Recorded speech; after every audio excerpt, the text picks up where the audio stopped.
ఏమండోయ్, మనకు ప్రకృతిలో అనేక రకాలైన ఆకుకూరలు దొరుకుతాయండి. కానీ దేనికి లేని స్పెషాలిటీ గోంగూరకు ఉంటుంది. అందుకే దాన్ని ఆంధ్రమాత అని పిలుస్తారు.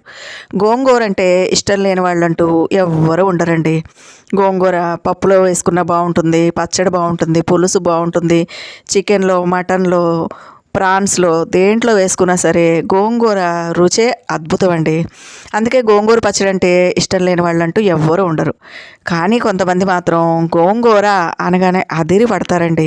ఎందుకంటే గోంగూర తినడం వల్ల కీళ్ళ నొప్పులు వచ్చేస్తాయి అని చాలామంది భయపడుతూ ఉంటారనమాట. మరి ఈరోజు నేను చేసినటువంటి గోంగూర పచ్చడిలో ఒక పౌడర్ వేశానండి. ఆ పౌడర్ వేసి గోంగూర పచ్చడి చేసుకోవడం వల్ల గోంగూర పచ్చడి చాలా రుచిగా ఉండడం మాత్రమే కాకుండా కీళ్ళ నొప్పులు రాకుండా కూడా మనకి ఉపయోగపడుతుంది అనమాట. ఇంతకీ నేను ఈ గోంగూర పచ్చడి ఎలా చేశానో, ఆ పౌడర్ ఏంటో తెలియాలంటే ఫుల్ వీడియో చూసి సబ్స్క్రైబ్ చేయండి.